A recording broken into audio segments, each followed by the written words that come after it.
The Music of Erich Zann. Written by H.P. Lovecraft. I have examined maps of the city with the greatest care, yet have never again found the Rue d'Ozil. These maps have not been modern maps alone, for I know that names change. I have, on the contrary, delved deeply into all the antiquities of the place, and have personally explored every region, of whatever name, which could possibly answer to the street I knew as the Rue d'Ozil. But despite all I have done, it remains an humiliating fact that I cannot find the house, the street, or even the locality, where, during the last months of my impoverished life as a student of metaphysics at the university, I heard the music of Erich Zann. That my memory is broken, I do not wonder, for my health, physical and mental, was gravely disturbed throughout the period of my residence in the Rue d'Ozil, and I recall that I took none of my few acquaintances there. But that I cannot find the place again is both singular and perplexing, for it was within a half-hour's walk of the university and was distinguished by peculiarities which could hardly be forgotten by anyone who had been there. I have never met a person who has seen the Rue d'Ozil. The Rue d'Ozil lay across a dark river bordered by precipitous brick-blear-windowed warehouses and spanned by a ponderous bridge of dark stone. It was always shadowy along that river, as if the smoke of neighboring factories shut out the sun perpetually. The river was also odorous with evil stenches which I have never smelled elsewhere, and which may some day help me to find it, since I should recognize them at once. Beyond the bridge were narrow cobbled streets with rails, and then came the ascent, at first gradual, but incredibly steep as the Rue d'Ozil was reached. I have never seen another street as narrow and steep as the Rue d'Ozil. It was almost a cliff, closed to all vehicles, consisting in several places of flights of steps, and ending at the top in a lofty ivied wall. Its paving was irregular, sometimes stone slabs, sometimes cobblestones, and sometimes bare earth, with struggling greenish-gray vegetation. The houses were tall, peaked-roofed, incredibly old, and crazily leaning backward, forward, and sidewise. Occasionally an opposite pair, both leaning forward, almost met across the street like an arch, and certainly they kept most of the light from the ground below. There were a few overhead bridges from house to house across the street. The inhabitants of that street impressed me peculiarly. At first I thought it was because they were all silent and reticent, but later decided it was because they were all very old. I do not know how I came to live on such a street, but I was not myself when I moved there.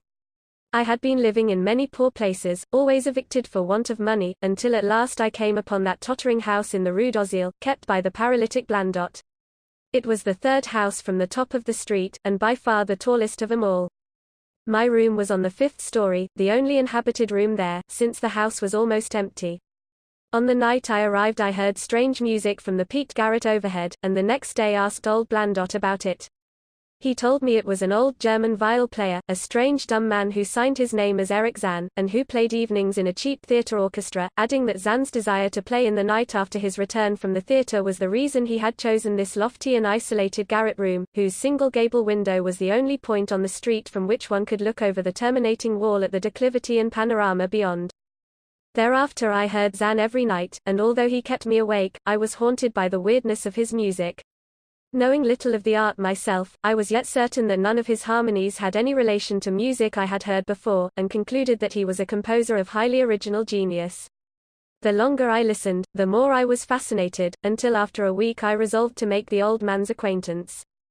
One night, as he was returning from his work, I intercepted Zann in the hallway and told him that I would like to know him and be with him when he played.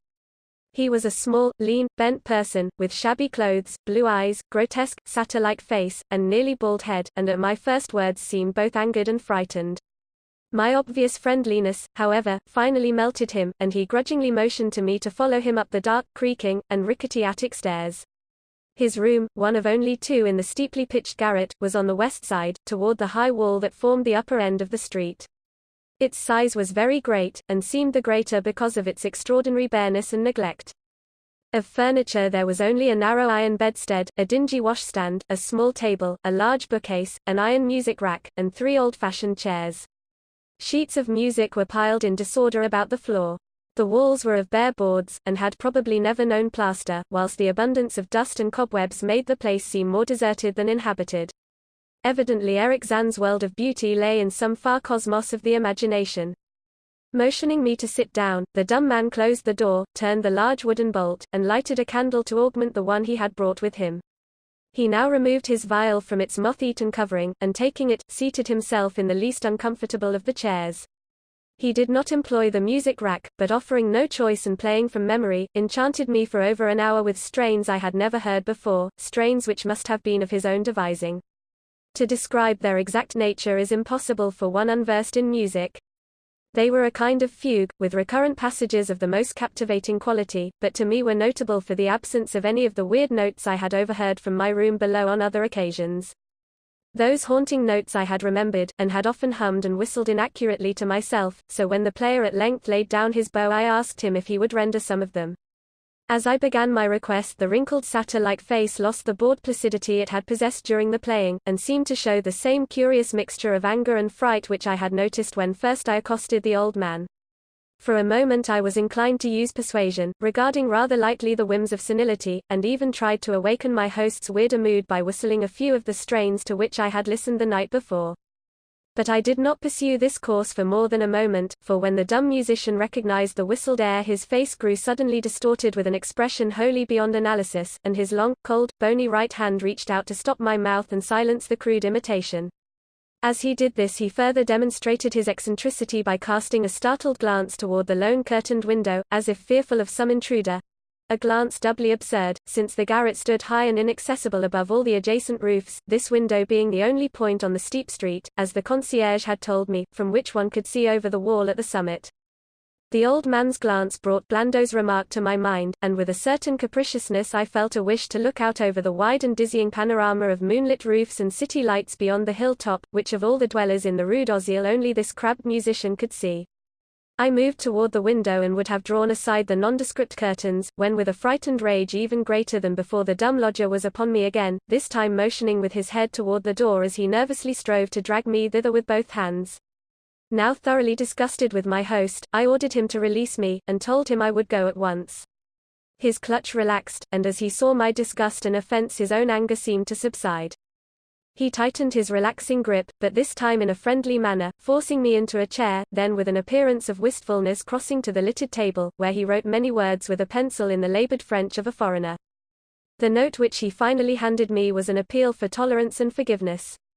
Zann said that he was old, lonely, and afflicted with strange fears and nervous disorders connected with his music and with other things. He had enjoyed my listening to his music, and wished I would come again and not mind his eccentricities.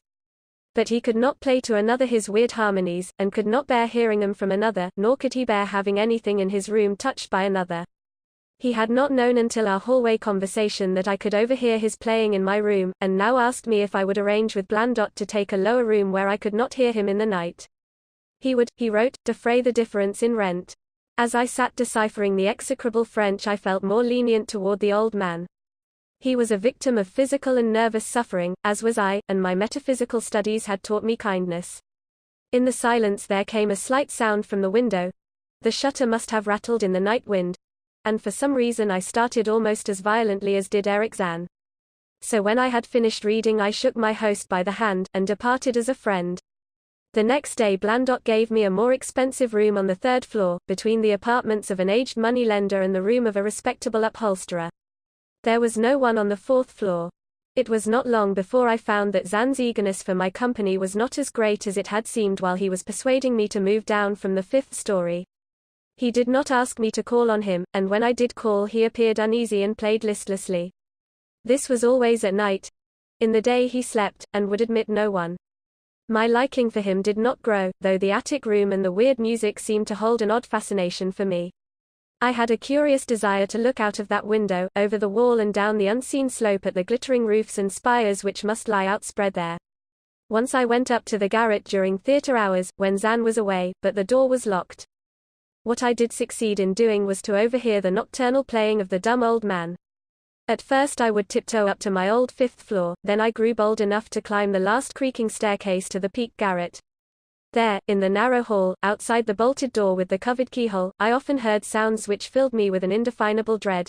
The dread of vague wonder and brooding mystery. It was not that the sounds were hideous, for they were not, but that they held vibrations suggesting nothing on this globe of earth, and that at certain intervals they assumed a symphonic quality which I could hardly conceive as produced by one player. Certainly, Erich Zann was a genius of wild power. As the weeks passed, the playing grew wilder, whilst the old musician acquired an increasing haggardness and furtiveness pitiful to behold. He now refused to admit me at any time, and shunned me whenever we met on the stairs. Then one night as I listened at the door I heard the shrieking viol swell into a chaotic babel of sound, a pandemonium which would have led me to doubt my own shaking sanity had there not come from behind that barred portal a piteous proof that the horror was real. The awful, inarticulate cry which only a mute can utter, and which rises only in moments of the most terrible fear or anguish. I knocked repeatedly at the door, but received no response. Afterward I waited in the black hallway, shivering with cold and fear, till I heard the poor musician's feeble effort to rise from the floor by the aid of a chair. Believing him just conscious after a fainting fit, I renewed my rapping, at the same time calling out my name reassuringly. I heard Zann stumble to the window and close both shutter and sash, then stumble to the door, which he falteringly unfastened to admit me. This time his delight at having me present was real, for his distorted face gleamed with relief, while he clutched at my coat as a child clutches at its mother's skirts. Shaking pathetically, the old man forced me into a chair whilst he sank into another, beside which his viol and bow lay carelessly on the floor. He sat for some time inactive, nodding oddly, but having a paradoxical suggestion of intense and frightened listening. Subsequently he seemed to be satisfied, and crossing to a chair by the table wrote a brief note, handed it to me, and returned to the table, where he began to write rapidly and incessantly. The note implored me in the name of mercy, and for the sake of my own curiosity, to wait where I was, while he prepared a full account in German, of all the marvels and terrors which beset him. I waited, and the dumb man's pencil flew. It was perhaps an hour later, while I still waited and while the old musician's feverishly written sheets still continued to pile up, that I saw Zann start as from the hint of a horrible shock. Unmistakably he was looking at the curtained window and listening shudderingly. Then I half fancied I heard a sound myself, though it was not a horrible sound, but rather an exquisitely low and infinitely distant musical note, suggesting a player in one of the neighboring houses, or in some abode beyond the lofty wall over which I had never been able to look. Upon Zann the effect was terrible, for dropping his pencil suddenly he rose, seized his viol, and commenced to rend the night with the wildest playing I had ever heard from his bow, save when listening at the barred door. It would be useless to describe the playing of Erich Zann on that dreadful night. It was more horrible than anything I had ever overheard, because I could now see the expression of his face, and could realize that this time the motive was stark fear. He was trying to make a noise, to ward something off or drown something out. What, I could not imagine, awesome though I felt it must be. The playing grew fantastic, delirious, and hysterical, yet kept to the last the qualities of supreme genius which I knew this strange old man possessed. I recognized the air. It was a wild Hungarian dance popular in the theaters, and I reflected for a moment that this was the first time I had ever heard Zann play the work of another composer. Louder and louder, wilder and wilder, mounted the shrieking and whining of that desperate viol. The player was dripping with an uncanny perspiration and twisted like a monkey, always looking frantically at the curtained window. In his frenzied strains I could almost see shadowy satyrs and bacchanals dancing and whirling insanely through seething abysses of clouds and smoke and lightning. And then I thought I heard a shriller, steadier note that was not from the viol, a calm, deliberate, purposeful, mocking note from far away in the west. At this juncture the shutter began to rattle in a howling night wind which had sprung up outside as if in answer to the mad playing within. Zann's screaming viol now outdid itself, emitting sounds I had never thought a viol could emit. The shutter rattled more loudly, unfastened, and commenced slamming against the window. Then the glass broke shiveringly under the persistent impacts, and the chill wind rushed in, making the candles sputter and rustling the sheets of paper on the table where Zann had begun to write out his horrible secret. I looked at Zann, and saw that he was past conscious observation. His blue eyes were bulging, glassy, and sightless, and the frantic playing had become a blind, mechanical, unrecognizable orgy that no pen could even suggest. A sudden gust, stronger than the others, caught up the manuscript and bore it toward the window. I followed the flying sheets in desperation, but they were gone before I reached the demolished panes. Then I remembered my old wish to gaze from this window, the only window in the Rue d'Ozil from which one might see the slope beyond the wall, and the city outspread beneath. It was very dark, but the city's lights always burned, and I expected to see them there amidst the rain and wind. Yet when I looked from that highest of all gable windows, looked while the candles sputtered and the insane viol howled with the night wind, I saw no city spread below, and no friendly lights gleaming from remembered streets, but only the blackness of space, illimitable, unimagined space alive with motion and music, and having no semblance to anything on earth. And as I stood there looking in terror, the wind blew out both the candles in that ancient peak garret, leaving me in savage and impenetrable darkness with chaos and pandemonium before me, and the demon madness of that night baying vile behind me.